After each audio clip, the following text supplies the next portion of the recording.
খুবই বিরক্ত হয়ে আজকের ব্লগটা শুরু করছি। বিরক্ত মানে মুখটাই দেখো আমার বেজার বিরক্ত, অবসাদে ভরা মুখটা আমার। কারণটা হচ্ছে ননদের বাড়ি থেকে ফিরছি আর মনে হচ্ছে যেন বাপের বাড়ি থেকেই আমি ফিরছি। এত পরিমাণে মনটা খারাপ যে কি বলবো, কিন্তু কি করব, থাকা তো চলবে না, আর একদিন তো বাড়ি ফিরে আসতেই হবে।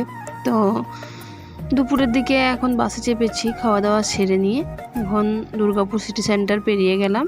তো তারপরেই বাড়ি আসতে আর 1 ঘন্টা টাইম লাগবে। বাসে চেপে বাইরের দৃশ্যটা উপভোগ করছি আর মন খারাপটা একটু ভোলার চেষ্টা করছি। যাই হোক, ছেলে পাশে বসে আছে, ও কিন্তু মন খারাপ করছে। তো অনেক দিন পর যেহেতু গেলাম, আর এমনভাবে কোনোদিন ওর বাড়িতে আমি থাকিনি, তো সেই জন্য মনটা বেশি খারাপ হয়েছিল। যাই হোক, পরের দিন সকাল, সেদিন এসে আর ভিডিও করতে পারিনি, আসতে প্রায় সন্ধ্যেই হয়ে গিয়েছিল। পরদিন সকাল থেকে আমি ব্লগটা আবার শুরু করলাম। আর দেখো কি সুন্দর রৌদ্র উঠেছে, আর এত পরিমাণে রোদ দিচ্ছিল সকালে, আর আকাশটা এত মানে ভালো লাগছিল যে কি বলবো। তো সেজন্য আমার কিছু কাঁচা হয়ে গেছে, আর কিছু মানে আগের দিনকার কেচে মেলে রেখে দিয়েছিলাম, আর আজকেরও কিছু কেচে মেলে দিয়েছি, যেহেতু রোদটাও ভালো উঠেছে। আর কীরকম যেন সে সোনালি সোনালি রোদটা লাগছে আজকে, তাই না? তো যাই হোক, দেখো কাঁচা পর্ব তো শেষ হয়ে গেছে, আর তেমন কিছু কাজ সকাল থেকে হয়নি। মানে যেটুকু কাজ করেছি খুবই বিরক্ত হয়েই করেছি, কারণ বাড়িতে এসে প্রচুর কাজ জমা হয়েছিল, আর এত কাচার জমা হয়েছিল যে কি বলবো তোমাদেরকে। বাড়ি থেকে কোনো এক জায়গায় যদি যাওয়া হয়, তারপরে 2-3 দিন হোক বা একদিনেই হোক, তো বাড়িতে ফিরে এসেই দেখি যে অবস্থা বাড়ির একেবারে খারাপ। তো বাড়ির হাল ফেরাতে আমার 2 দিন প্রায় সময় লেগে গেল।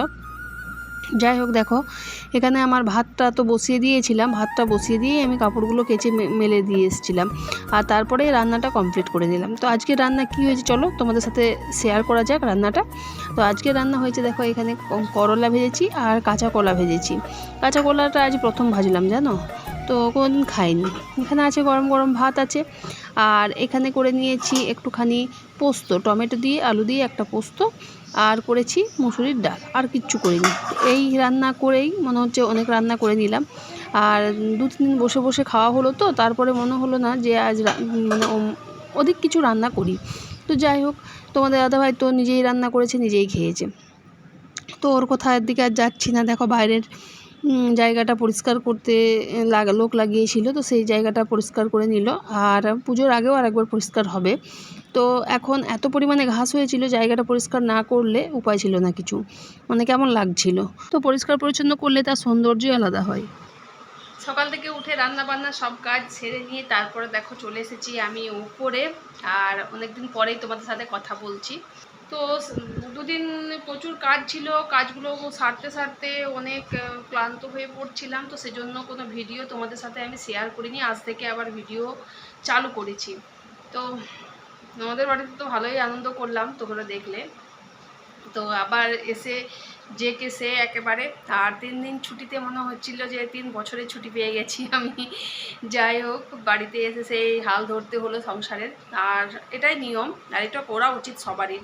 কারণ বাইরে থাকলে তো আর ধরো বেশি দিন চলেও না, আর সংসারটা যখন নিজে, তো নিজেকেই তো আর সংসারটা যখন নিজে, তো নিজেকেই তো ঠিকমতো গুছিয়ে রাখতে হবে। তো মন পরিবর্তনের জন্য মানুষ বাইরে যায়, আমিও গিয়েছিলাম, ননদের সাথে আনন্দ করে এলাম, অনেক ভালো মুহূর্ত কাটালাম।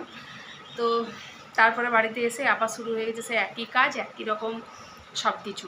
আজ সকাল থেকে দেখলে তেমন কিছু ভিডিও করিনি, মানে কাজগুলো সব করেছি, ভিডিও তেমন কিছু করিনি।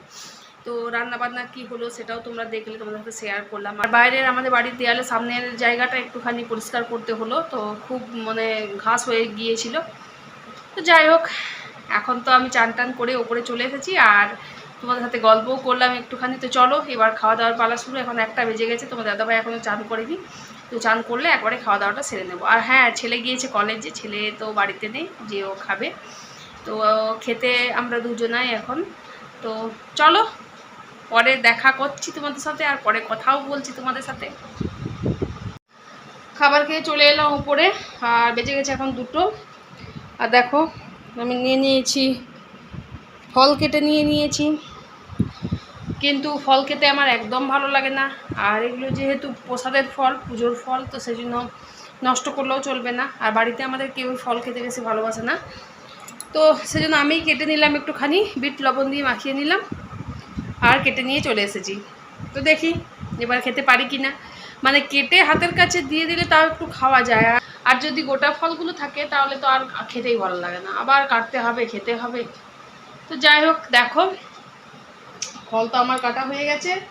এবার ফলগুলো বিট লবণ মাখিয়েও রেখে দিয়েছি, চলো এবার খাই।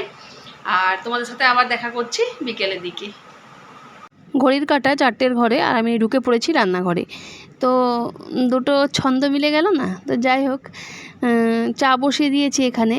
আর চাটা আমার একটু খেতে মন চাইছে এখন, কদিন হলো ওদের বাড়িতেও খেয়েছি বিকেলের দিকে চা। তো তোমাদের দাদাভাইকে কমটা দেবো, আর আমি দেখো 1 গ্লাস নিয়ে নিয়েছি চা, সেই বেশি মানে ভর্তি গ্লাসটা আমি নেব।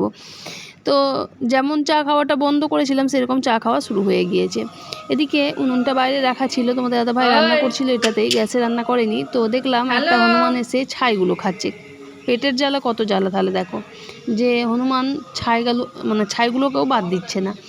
যাই হোক, ওর একটা ছোট্ট ভিডিও ক্লিপ তোমাদের সাথে শেয়ার করলাম। একেবারে সন্ধ্যের দিকে চলে এসেছি, আর এখানে সন্ধ্যেটা দিয়ে দিচ্ছি। আর সন্ধ্যেটা দেওয়ার পর আমার এখানে রুটি হয়ে গেল, সেই রুটিগুলো একটু গুছিয়ে নিচ্ছি। ছেলে গিয়েছে কলেজে, আসতে ও দেরি হবে, সেই জন্য ভাবলাম রুটিটা করে দিই।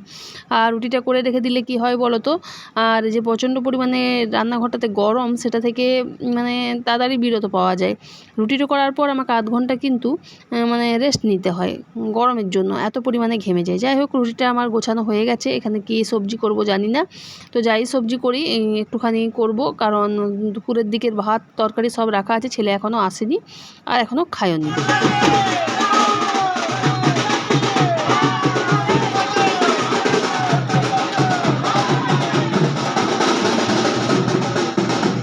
মনসা পুজো ছিল, দেখতে দেখতে দেখো সব পুজোই এক এক করে চলে যাচ্ছে। আস্তে আস্তে সব জিনিসই ভালো, বলো। মনসা পুজো ছিল, সেজন্য তাড়াতাড়ি ঠাকুর বিসর্জন হবে এবারে, আর একটার পর একটা হতেই চলবে। আর দেখো কি সুন্দর প্রতিমাটা হয়েছে আমাদের এখানে, জানো খুব বড় চালির প্রতিমা হয়, তো সেজন্য তোমাদের সাথে একটুখানি শেয়ার করলাম।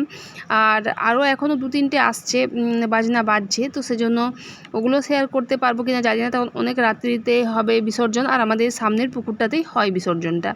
তো যাই হোক, এই যে সন্ধেবেলায় বিসর্জন হচ্ছে, সেজন্য তোমাদের সাথে শেয়ার করতে পারছি, কারণ বাইরের দরজা আমাদের আর খোলা হয় না, একেবারেই সন্ধ্যে থেকে বন্ধ হয়ে যায়। খাওয়া দাওয়া সেরে উপরে চলে এসেছি।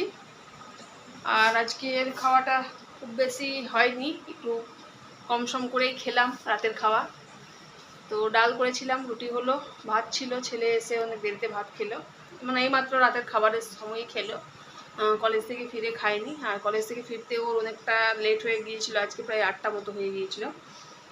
তো খাওয়া দাওয়া করলাম। এখন বেজে গেছে তোমার, দাঁড়াও দেখি, এখন বেজে গেছে 10:30 মতো, 10:30 মতো বেজে গেছে। তো খাওয়া দাওয়া কমপ্লিট করে এবার চলে এসেছি ওপরে, শুয়ে পড়বো এবার। আর দুপুরের দিকে এখন যেহেতু ঘুম হচ্ছে না, কারণ দুপুর থেকে লাইভ করতে বসে পড়ছি, সেজন্য দুপুরের দিকে ঘুম হচ্ছে না। তো রাতে ঘুমটা এখন ভালোই হচ্ছে, কেটে কেটে এখন ঘুম হচ্ছে না।